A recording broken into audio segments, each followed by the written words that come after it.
మనము ఏదైతే మార్చి 30వ తేదీన షష్టగ్రహ కూటమి అనేది మీనరాశిలో ఏర్పడుతుంది అనేటువంటి దానికి సంబంధించినటువంటి లగ్న ఫలితాలు చేశాము. అయితే దీనిలో ఒక విషయం ఏంటి అంటే అండి, ఆ షష్టగ్రహ కూటమి అంటే అదే రాశిలో ఆ 6 గ్రహాలు ఏర్పడడం అనేది ఎన్నో రోజుల ప్రక్రియ మాత్రం కాదండి. చంద్రుడు అందులో 2.5 రోజులు మాత్రమే ఉంటాడు, తర్వాత వెళ్ళిపోతాడు.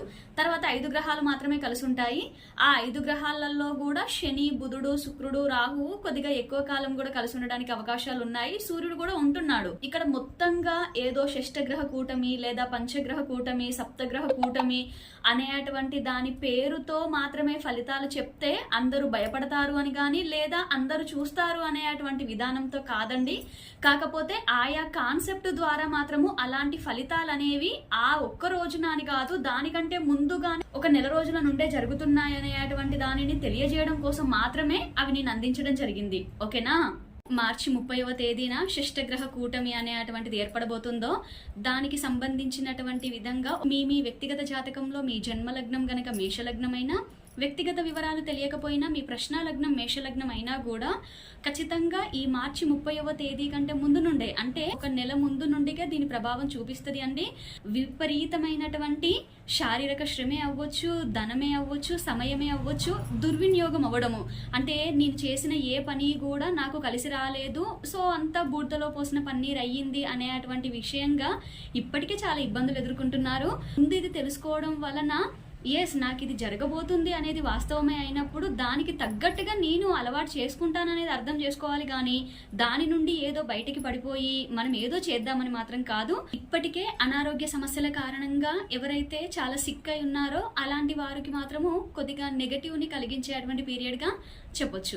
ఓకే, ఈ జన్మలగ్నం వృషభ లగ్నమైనా, జన్మజాతక వివరాలు తెలియకపోయినా, మీ ప్రశ్న లగ్నం వృషభ లగ్నమైనా, ఇప్పుడు ఏదైతే మార్చి 30వ తేదీన షష్టగ్రహ కూటమి ఏర్పడబోతుందో దాని యొక్క ఫలితాలు అనేవి మీకు చాలా సత్ఫలితాలని కలిగిస్తాయి. ఎందుకంటే అందులో ఏర్పడేటువంటి గ్రహాలన్నీ కూడా ఒక చంద్రుడు తప్పితే మీకు అన్ని శుభగ్రహాలు అవుతాయి. కాబట్టి దాని యొక్క ఫలితాలు అనేవి మనకు ఒక నెల ముందు నుండి పాజిటివ్ గా అనుభవంలోకి రావడం అనేది జరుగుతుంది అండి. సో 11వ స్థానంలో ఇన్ని శుభగ్రహాల కలయిక అనేది వాస్తవ పరిస్థితుల దృష్ట్యా మీ జాతకంలో కూడా 11వ స్థానం చాలా బాగున్నప్పుడు మాత్రము ఆయా రంగాల ఆధారంగా, అంటే ఆకస్మిక ధనలాభాలు జరగవచ్చు, మరికొందరికి విపరీతమైనటువంటి అనారోగ్య సమస్యలు ఉన్నప్పుడు వాటి నుండి కూడా చాలా వేగంగా రికవరీ అనేది జరగవచ్చు. ఏదైతే కొత్త విద్యలని అవ్వచ్చు, కొత్తగా దేనినైనా నేర్చుకోవడానికి కావలసినటువంటి పరిస్థితులు సృష్టించబడి ఆకస్మికంగా వీటిని నేను నేర్చుకున్నాను అనే విషయంలో, మరియు ఆకస్మిక స్థిరాస్తి లాభము, వీటన్నింటిలో అనుకూలంగా ఉంది అని చెప్పొచ్చు. ఓకే, మీ వ్యక్తిగత జాతకంలో మీ జన్మలగ్నం మిథున లగ్నమైనా, జన్మజాతక వివరాలు తెలియకపోయినా, మీ ప్రశ్న లగ్నం మిథున లగ్నమైనా, ఇప్పుడు ఏదైతే మార్చి 30వ తేదీన మనకి షష్టగ్రహ కూటమి మీనరాశిలో ఏర్పడుతుందో దాని యొక్క ఫలితాలు మాత్రము మీకు సత్ఫలితాలే కలగడానికి ఆస్కారాలు ఉన్నాయండి. ఇవన్నీ కూడా మీ లగ్నానికి దశమ స్థానంలో ఏర్పడడం వలన, ముఖ్యంగా ఎవరైతే మిథున లగ్న జాతకులు నూతన ఉద్యోగ ప్రయత్నాలు చేస్తూ ఉన్నారో వారందరికీ కూడా మీ జాతకంలో గనక అలాంటి యోగమే ఉండుంటే అది ఇక్కడ మనకి సత్ఫలితం ఇవ్వడానికి ఛాన్సెస్ చాలా ఎక్కువగా చూపిస్తుంది అని అర్థం. అంటే సెంట్రల్ గవర్నమెంట్ అవ్వచ్చు, లేదా any kind of software field అవ్వచ్చు, సో మీడియా రంగము, ఇలాంటి వాటన్నింటిలో కూడా అద్భుతమైనటువంటి ఫలితాలు, అంటే ఇప్పటికే ఉద్యోగంలో ఉండేవారు అద్భుతమైనటువంటి ఫలితాలను చూడడానికి కూడా అవకాశాలు చాలా ఉన్నాయండి. కాబట్టి ఈ అవకాశాన్ని మిథున లగ్న జాతకులు చక్కగా సద్వినియోగం చేసుకొని ముందుకు వెళ్తారని ఆశిస్తూ, మీ వ్యక్తిగత జాతకంలో మీ జన్మలగ్నం కర్కాటక లగ్నమైనా, జన్మజాతక వివరాలు తెలియకపోయినా, మీ ప్రశ్న లగ్నం కర్కాటక లగ్నం అయినా కూడా ఇప్పుడు ఏదైతే మార్చి 30వ తేదీన మీనరాశిలో షష్టగ్రహ కూటమి ఏర్పడబోతుందో అందులో ఒక చంద్రుడు తప్పితే మిగిలినవన్నీ కూడా మీకు పాపగ్రహాలండి. ఖచ్చితంగా ఇబ్బంది అనేది చాలా ఎక్కువగా పెడతారు. ఎట్ ది సేమ్ ఈ మార్చి 30వ తేదీ ముందు నుండే మనం ఆ ఫలితాలను కూడా అనుభవిస్తాము కూడా కొద్దిగా. కాబట్టి ముఖ్యంగా ఎందులో నవమ స్థానం డ్యామేజ్ అయ్యింది కాబట్టి ఎవరైతే శుభకార్యాల కోసం ప్రయత్నాలు చేస్తున్నారో అది దగ్గర దాకా వచ్చినా కూడా చెడిపోవడానికి ఆస్కారాలు ఎక్కువగా ఉన్నాయి. శుభకార్యాల కోసము ధన వ్యయం జరగడానికి ఆస్కారాలు ఉన్నాయి, మరియు అధిక మొత్తంలో నిల్వధనం చేజార్చుకోవడానికి ఎక్కువగా పరిస్థితులు కనిపిస్తున్నాయి. కాబట్టి చాలా జాగ్రత్త.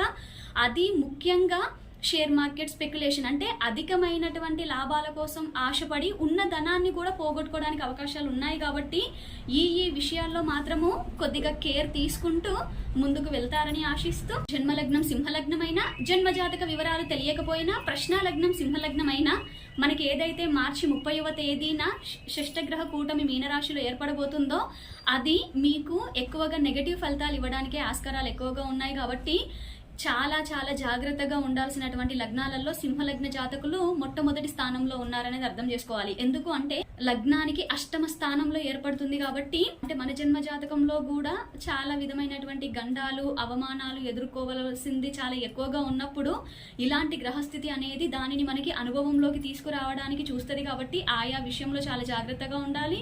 వ్యసనాలకి మాత్రము బానిసలు అయిన వాళ్ళు వారి జీవితాన్ని పూర్తిగా వారు కోల్పోయే పరిస్థితులే ఇప్పుడు ఎక్కువగా సృష్టించడానికి ఆస్కారాలు ఉన్నాయి. కాబట్టి అత్యధిక జాగ్రత్తగా ఉంటూ ఆయా పాపగ్రహాలకి మీకు తెలిసినటువంటి మీకు అర్థమైనటువంటి రెమెడీస్ని చేసుకుంటూ మాత్రము అతి జాగ్రత్తగా ఉండాలి అనేది మాత్రము ముఖ్యమైన సూచన. ఓకే, ఈ జన్మలగ్నం కన్యాలగ్నం అయినా జన్మజాతక వివరాలు తెలియకపోయినా మీ ప్రశ్న లగ్నం కన్యాలగ్నం అయినా కూడా మార్చి 30వ తేదీన ఏదైతే మీనరాశిలో ఏర్పడబోతున్నటువంటి ఈ షష్టగ్రహ కూటమి మీకు చాలా సత్ఫలితాలని కలిగిస్తుంది. ఈ లగ్నానికి సప్తమ స్థానంలో ఏర్పడుతుంది. కాబట్టి ముఖ్యంగా ఎవరైతే వివాహాది ప్రయత్నాలు చేస్తూ ఉన్నారో అలాంటి వారికి చాలా శుభవార్తలు వినడానికి అవకాశాలు చాలా ఎక్కువగా ఉన్నాయి. కాబట్టి అలాంటి వారు ఎవరైనా కూడా హ్యాపీగా ముందుకెళ్ళొచ్చు. మరియు ఎవరైతే హోటల్స్, రెస్టారెంట్స్ వీటికి సంబంధించినటువంటి ప్రొఫెషన్లో ఉంటూ దానిని ఇంకొద్దిగా పెంచాలి అనే ప్రయత్నాలు చేయడం కానీ, లేదా కొత్తగా మొదలు పెట్టాలి అని కానీ, లేదా ఆయా విషయాలలో ఎవరైతే ఉండి ఇంకో అడుగు ముందుకు వేద్దాము ఏ విధంగానైనా అనేది చూస్తున్నట్లయితే అలాంటి వారు కూడా దీనిని చాలా సద్వినియోగం చేసుకుంటూ చాలా ప్రశాంతంగా, అంటే మనం ముందు మన జాతకంలో కూడా అది ప్రామిస్ చేసింది అంటేనే ఆ పాజిటివ్ జరిగింది. కాబట్టి అది ఇంకొంచెం పెంచుకోవడానికి గోచారం మనకి ఈ విధంగా సపోర్ట్ చేస్తుంది అనే దాన్ని అర్థం చేసుకొని ముందుకు వెళ్తారని ఆశిస్తూ, జన్మలగ్నం తులాలగ్నమైనా జన్మజాతక వివరాలు తెలియకపోయినా మీ ప్రశ్నాలగ్నం తులాలగ్నమైనా ఏదైతే మార్చి 30వ తేదీ మీనరాశిలో షష్టగ్రహ కూటమి ఏర్పడబోతుందో అందులో ఉండేటువంటి సూర్యుడు తప్ప మిగిలినవన్నీ కూడా మీ లగ్నానికి శుభగ్రహాలు. కాబట్టి 6వ స్థానము అనేది అత్యద్భుతంగా పాజిటివ్ చెందింది. కాబట్టి 6లో ఉన్నటువంటిది ఏంది, మనకి బిజినెస్ అవ్వచ్చు, any kind of service fields, లేదా any kind of mediator, okay, మధ్యవర్తిత్వం చేస్తూ ముందుకెళ్లే ప్రొఫెషన్స్, అంటే దీనికి సంబంధించినటువంటి ప్రొఫెషన్ లో ఇదివరకే ఉండే వారికి మంచి గ్రోత్ ఉండడానికి ఛాన్స్ ఉంది. లేదా మీ వ్యక్తిగత జాతకంలో ఇలాంటి దాని ద్వారా సంపాదించే యోగం ఉన్నప్పుడు ఇప్పుడు ఉన్నటువంటి గోచారము అనేది మిమ్మల్ని ఇంకా బయటికి తీసుకురావడానికి మీకు చాలా పాజిటివ్ చేయడానికి హెల్ప్ చేస్తుంది. కాబట్టి ముందుగా ఆయా విషయాల్ని చెక్ చేసుకొని మన దానిలో ఉన్నట్టుగా ముందుకు వెళ్తూ అందులో సత్ఫలితాలని హ్యాపీగా పొందొచ్చు. ఎవరైతే అనారోగ్య సమస్యలతో బాధపడుతున్నారో వారికి కూడా చక్కటి ఉపశమనం కలగడానికి ఎక్కువగా ఆస్కారాలు ఉన్నాయి. ఓకే, ఈ జన్మలగ్నం వృచ్చిక లగ్నమైనా జన్మజాతక వివరాలు తెలియకపోయినా మీ ప్రశ్న లగ్నం వృచ్చిక లగ్నమైనా ఇప్పుడు మార్చి 30వ తేదీన ఏదైతే మీనరాశిలో షష్టగ్రహ కూటమి ఏర్పడబోతుందో సో దాని వలన మీకు కొద్దిగా వ్యతిరేక ఫలితాలు రావడానికి ఆస్కారాలు ఎక్కువగా ఉన్నాయి. కాబట్టి ముఖ్యంగా ఎవరైతే ఇప్పటికే మానసికంగా కొద్దిగా స్ట్రెస్ లో ఉన్నారో, అంటే మన వ్యక్తిగత జాతకం ఆధారంగా మనం కొద్దిగా మానసిక సమస్యలతో బాధపడేవారు మాత్రము ఇంకొద్దిగా జాగ్రత్తగా ఉండాల్సినటువంటి సమయము. మరియు సంతానం వలన కొద్దిగా చిక్కులు చికాకులు ఎదురయ్యేటువంటి పరిస్థితులు ఉన్నాయి. కాబట్టి కొద్దిగా ఓపిక వహించండి. మరియు ఉద్యోగ రీత్యా అవ్వచ్చు, లేదా ఉంటున్నటువంటి ప్లేస్ని మారే అటువంటి విషయంలో అవ్వచ్చు, కొద్దిగా కన్ఫ్యూజన్ క్రియేట్ అవ్వడానికి మరియు ఆయా రంగాలలో మనకి ప్లేస్ చేంజ్ అవ్వడానికి కూడా ఎక్కువగా పరిస్థితులు గోచరిస్తున్నాయి. కాబట్టి అలాంటివి ఏవైనా మన జీవితంలోకి వచ్చినప్పుడు కొద్దిగా 1-2 సార్లు ఆలోచించుకొని తగిన విధంగా ముందుకు వెళ్ళాలి. కొద్దిగా మన సొంత నిర్ణయాల కంటే కూడా ఎవరిదైనా అడ్వైస్ తీసుకొని ముందుకు వెళ్ళడానికి ప్రయత్నాలు చేసుకోవడం చాలా మంచిది అనేది అర్థం చేసుకోండి. ఓకే, మీ జన్మలగ్నం ధనుర్లగ్నమైనా జన్మజాతక వివరాలు తెలియకపోయినా మీ ప్రశ్నాలగ్నం ధనుర్లగ్నమైనా ఇప్పుడు ఏదైతే మార్చి 30వ తేదీ మీనరాశిలో షష్టగ్రహ కూటమి ఏర్పడబోతుందో అందులో సూర్యుడు తప్పితే మిగిలినవన్నీ కూడా మీ లగ్నానికి పాపగ్రహాలు. కాబట్టి ఖచ్చితంగా చతుర్థ స్థానాన్ని చాలా ఎక్కువ మొత్తంలో డ్యామేజ్ చేస్తారు. కాబట్టి చేస్తున్నటువంటి ప్రయాణాలలో అత్యధికమైనటువంటి జాగ్రత్తలు తీసుకోవాల్సిన వారిలో ధనుర్లగ్న జాతకులు ముందుంటారు అని చెప్పాలి. మరియు స్నేహితుల వలన ఇబ్బందులు, ప్రయాణాలలో ఇబ్బందులు, గృహ సౌఖ్యంలో గృహంలో ప్రశాంతత కోల్పోవడము, గృహం నుండి బయటికి వెళ్ళిపోవాలి అనే విధమైనటువంటి ఆలోచనలు, అంటే ఇది కూడా మనకి మన జాతకంలో కాంబినేషన్ ఇలా ఉన్నప్పుడు సో దానికి సంబంధించిన అంశాల పట్ల మనం ఇంకా కూడా ఈ తీవ్రమైనటువంటి ఇబ్బందులను ఎదుర్కొని ఆ నెగటివ్ ఇంపాక్ట్ కి లోన్ అవ్వడానికి ఎక్కువ ఛాన్సెస్ ఉంటుంది. కాబట్టి ఆయా విషయంలో ఎవరికైతే ఇబ్బందులు వస్తున్నాయని అనిపిస్తుందో అలాంటి వారు మాత్రము ఆయా పాపగ్రహాలకి చిన్న చిన్న పరిహారాలైనా కూడా చేసుకుంటూ ముందుకు వెళ్తారని ఆశిస్తూ, మీ వ్యక్తిగత జాతకంలో మీ జన్మలగ్నం మకర లగ్నం అయినా, ఒకవేళ జన్మ జాతక వివరాలు తెలియకపోయినా మీ ప్రశ్న లగ్నం మకర లగ్నం అయినా కూడా ఇప్పుడు ఏదైతే మనకి మార్చి 30వ తేదీన మీనరాశిలో షష్టగ్రహ కూటమి ఏర్పడబోతుందో దాని యొక్క ఫలితాలు చూసుకున్నట్లయితే అందులో ఉండేటువంటి 4 గ్రహాలు కూడా మీకు లగ్నానికి శుభగ్రహాలు కాబట్టి ది బెనిఫిక్ రిజల్ట్స్ కలుగుతాయి అనేది అర్థం చేసుకోవాలి. సో 3వ స్థానం కాబట్టి ఎవరైతే మకర లగ్న జాతకులు క్రీడల రంగాలలో ఉన్నా లేదా మీడియా రంగంలో ఉన్నా సో ఇలాంటి వారందరికీ కూడా మీ వ్యక్తిగత జాతకంలో ఈ యోగం ఎంత బలంగా ఉందో దాని ఆధారంగా మాత్రము దానిలో ఇంకా సక్సెస్ అవ్వడానికి కావలసినటువంటి గోచార పరిస్థితులు మీకు ఏర్పడుతున్నాయి. కాబట్టి అలాంటి వాళ్ళు చాలా హ్యాపీగా ముందుకు వెళ్ళడానికి, మంచి సత్ఫలితాలని అందిపుచ్చుకోవడానికి మాత్రము మీకు గోచారం చాలా చక్కగా హెల్ప్ చేస్తుంది. కాబట్టి కేవలం సూర్యుడికి చంద్రుడికి చిన్న చిన్న పరిహారాలు చేసుకుంటూ హ్యాపీగా ముందుకు వెళ్ళాలని ఆశిస్తూ, మీ జన్మలగ్నం కుంభలగ్నమైనా, జన్మ జాతక వివరాలు తెలియకపోయినా మీ ప్రశ్న లగ్నం కుంభలగ్నం అయినా కూడా మనకి ఏదైతే మార్చి 30వ తేదీన మీనరాశిలో షష్టగ్రహ కూటమి ఏర్పడబోతుందో అందులో సూర్యుడు చంద్రుడు తప్పితే మిగిలిన 4 గ్రహాలు కూడా మీ లగ్నానికి యోగకారక గ్రహాలు కాబట్టి ద్వితీయము అనేది అత్యంత శుభ ఫలితాలను ఇవ్వడానికి రెడీగా ఉంది. కాబట్టి మీ వ్యక్తిగత జాతకంలో ద్వితీయ స్థానం గనక అద్భుతంగా ఉంటూ మీరు వాక్కు ద్వారా సంపాదించే అటువంటి ప్రొఫెషన్లో ఎందులోనైనా ఉండి ఉన్నట్లయితే ఆయా విషయాల ద్వారా ఆటోమేటిక్ గా మీరు అనుకోనివి అండ్ మీకు అనుకున్న దానికంటే ఎక్కువ మొత్తంలో ఇంకా కలిసి రావడానికి అలాంటి ప్రయత్నాలు చేయకుండానే మన యొక్క వాక్కు ద్వారా ఇంకా సంపాదనే అవ్వచ్చు లేదా గౌరవ మర్యాదలే అవ్వచ్చు, దేనినైనా కూడా అందుకునే విధమైనటువంటి పరిస్థితులు మన చుట్టూతా క్రియేట్ చేయబడతాయి అనేది అర్థం. మన దానిలో ఉన్న వాళ్ళకే ఇలాంటి ఫలితాలు కలుగుతాయి, అందరికీ కాదు కదా.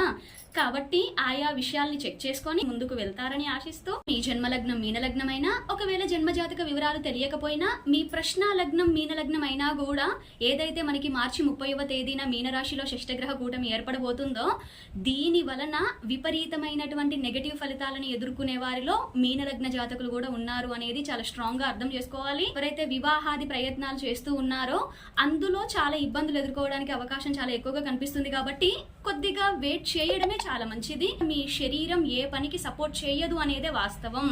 సో దీని వలన ఏంటి, ప్రతిసారి కూడా మన శరీరము అనేక రకాలైనటువంటి కారణాల రీత్యా అనేక రకాలైనటువంటి శారీరక సమస్యలు ఎదుర్కోవడానికే ఎక్కువగా గోచారం సపోర్ట్ చేస్తుంది.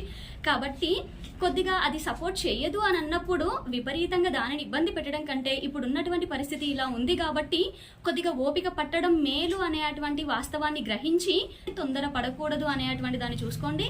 ఆయా గ్రహాలకి చిన్న చిన్న పరిహారాలు చేసుకొని జాగ్రత్తగా ముందుకు వెళ్ళాలని ఆశిస్తూ